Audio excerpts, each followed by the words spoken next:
ہمارے ساتھ جو مہمان موجود ہیں کامران حیات صاحب ہیں، سوشل میڈیا ایکسپرٹ ہیں اور سماجی کارکن ہیں. آئیے ان سے بات کرتے ہیں سوشل میڈیا کی پاکستان میں کیا اہمیت ہے، کیا کردار ہے. اور ویب سائٹ ایک بہت اہم جو ہے وہ ٹاپک ہے، لیکن اس پہ کوئی فوکس نہیں کرتا. لوگ یہی سمجھتے ہیں کہ جو شاید سوشل میڈیا ہی سب کچھ ہے. تو آئیے بات کرتے ہیں کامران حیات سے.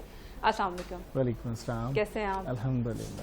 اچھا بتائیے گا کہ پاکستان میں سوشل میڈیا کا کیا کردار ہے، آپ کہاں پہ دیکھ رہے ہیں؟ کیونکہ ترقی یافتہ ممالک کی بات کریں تو وہ تو اے آئی کو یوز کر کے یا اس طرح سے جتنے بھی اس کے ٹولز جیسے جیسے لانچ ہوتے جاتے ہیں تو مزید آگے بڑھتے جاتے ہیں. لیکن پاکستان مجھے لگتا ہے ٹک ٹاک تک، انسٹا تک، فیس بک تک، یوٹیوب تک بس یہیں تک محدود رہ گیا. تو آپ کیا کہنا چاہیں گے اس بارے میں؟ بیسیکلی پاکستان میں بھی بہت ساری ورکنگ جاری ہے اور ایسا نہیں ہے کہ پاکستان کسی ممالک سے اس وقت پیچھے ہے. ابھی اگر دیکھا جائے تو موجودہ صورتحال میں صرف فوج پہ ہی چلا جاتا ہوں کہ اتنا بڑا سانحہ جو کہ پورے انڈیا کو ہلا کے رکھ دیا، تو یہ کیا ایسا ممکن ہے کہ پاکستان کسی جگہ کسی پلیٹ فارم میں سوشل میڈیا یا ویب سائٹ میں پیچھے رہ سکے؟ ایسا نہیں ہے.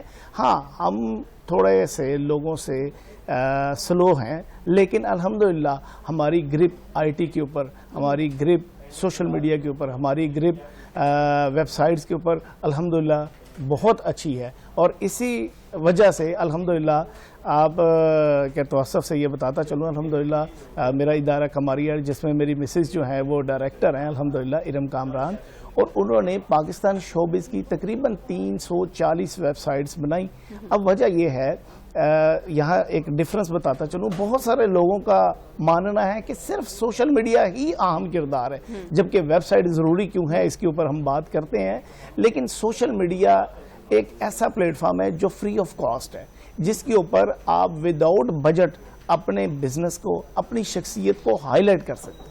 بس اکاؤنٹ بنایا اور بس شروع ہو گئے. جی. لیکن جو بوسٹنگ وغیرہ ہوتی ہے ان کے میسیج کو، اگر میسیج آپ کنوے کرنا چاہتے ہیں یا اگر آپ ٹارگٹ آڈینس تک اپنا میسیج کنوے کرنا چاہتے ہیں تو پھر ایکسپینس تو وہاں پہ بھی ہوتا ہے. دیکھیں وجہ یہ ہے، کسی بھی چیز کو جب آپ، میں نے عرض کیا ہے کہ آپ ایک چھوٹے بزنس کے لیول سے جب شروع کرتے ہیں تو آپ کو ایک پلیٹ فارم چاہیے. میں نے ایک شاپ بنائی، شاپ بنانے کے بعد باہر بینر لگا دیا، لیکن لوگوں نے وزٹ کرنا شروع کر دیا. اب کوئی خریداری تب کرے گا جب وہ شاپ کے اندر آئے گا. اب سوشل میڈیا آپ کا ایک ایسا بینر ہے جو آپ کی شاپ کے باہر لگا ہوا ہے، لیکن جب ہم اس کی ویب سائٹ بناتے ہیں اور اس کا آن لائن سٹور بناتے ہیں تو لوگ آپ کی پراپر تمام وزٹ کو، تمام پروڈکٹس کو وزٹ کرتے ہیں. دین آپ کی پروڈکٹس ایک امپیکٹ ارینج کرتی ہے. اب یہاں پہ آپ نے جیسے سوال کیا کہ بوسٹ لگاتے ہیں، کسی بھی پروڈکٹ کو بوسٹ لگایا جاتا ہے یا اسے ایسے ویب سائٹ میں ایسیو کیا جاتا ہے، اس کا مقصد صرف اور صرف ہے کہ تاکہ وہ آڈینس، ٹارگیٹڈ آڈینس تک وہ پیغام پہنچے. اب ٹارگیٹڈ آڈینس کو جب جنریٹ کیا جاتا ہے تو اس میں یہ دیکھا جاتا ہے، لیٹس سپوز ہماری ایک کاسمیٹک پروڈکٹ ہے تو وہاں دیکھا یہ جاتا ہے یہ کس کی ارینج میں آئے گی. جب بھی ہم ایسیو کرتے ہیں اس میں کچھ اینالائٹکس رپورٹس تیار کی جاتی ہیں، اس پروڈکٹ کی رینج کیا ہے، یہ کس پرپز کے لیے زیادہ یوز ہوگی، یہ کس ایج کے لیے زیادہ یوز ہوگی. تو یہ ساری ایک تحقیق ہے جس کے بعد ہم ویب سائٹ پہ ایسیو کرتے ہیں اور سوشل میڈیا پہ جو بوسٹ لگاتے ہیں تو ٹارگٹ آڈینس کر دیتے ہیں کس ایریا میں یہ ہائی